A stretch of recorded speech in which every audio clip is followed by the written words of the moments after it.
Всем привет! Это новый выпуск на канале Crypto.ru. Тема сегодняшнего видео – чем отличаются альткоины от биткоина и для чего они создаются. Мы расскажем об их видах, лучших местах, где купить и как заработать. Ссылка на полную статью, как всегда, в описании под этим видео.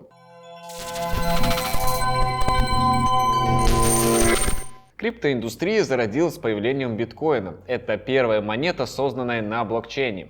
Биткоин позволил анонимно передать виртуальные деньги от получателя к отправителю.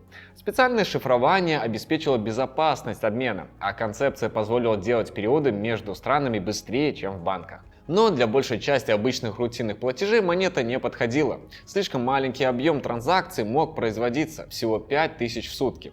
Для сравнения, карты системы Visa совершают 1700 операций в секунду, поэтому разные команды разработчиков стали соревноваться за создание новых блокчейнов.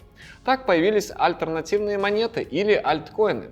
Биткоин до сих пор остается лидером по капитализации и занимает 41% рынка, однако альты к настоящему моменту составляют большую часть индустрии. Самый известный из них – Ethereum. Новые блокчейны позволили реализовать множество возможностей. Создать приложения, быстро передать транзакции, сделать комиссии дешевыми, торговать на биржах и многие другие. Эфир не был первой альтернативной монетой. Ею стала Namecoin. Однако первопроходец успеха не получил. А вот технология смарт-контрактов эфириума перевела криптоиндустрию на новый уровень развития. К настоящему моменту монета обладает многомиллиардной капитализацией. Альтернативные монеты различаются по двум критериям.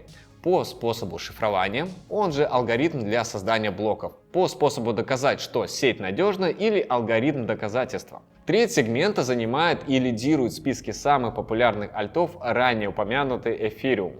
Два следующих места у специальных монет, стейблкоинов USDT и USDC. Цена подробных коинов привязана к доллару США и поэтому используют как его виртуальный эквивалент.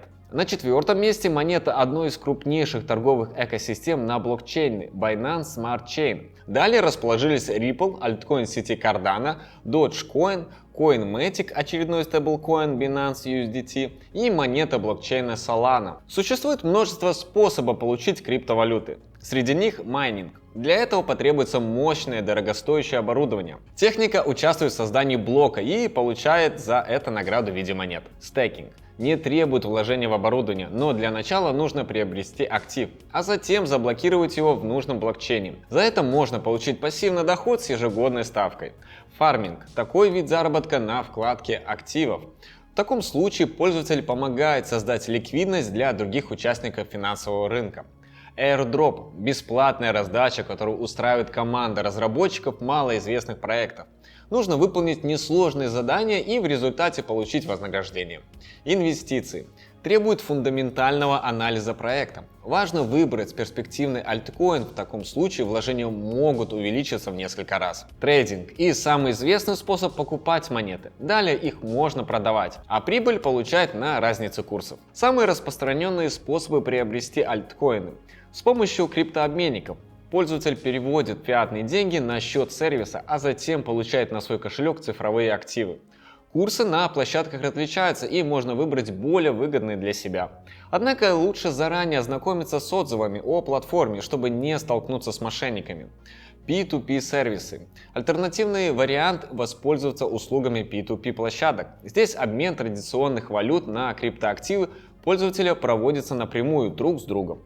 Наиболее безопасный способ – покупка на криптобирже. Рекомендуем выбирать крупные платформы с высокими торговыми оборотами. Однако не все сервисы поддерживают функцию ввода фиатных средств. Те, кто может обеспечить данный тип депозита, зачастую взимают существенные комиссии. Советуем посмотреть наше видео про лучшие биржи без обязательного прохождения верификации. Мы подобрали в нем наиболее крупные и безопасные сервисы. На этом все. Задавайте в комментариях любые вопросы о криптовалютах. Самые интересные обязательно станут темами для следующих выпусков. Всем пока-пока и до новых встреч!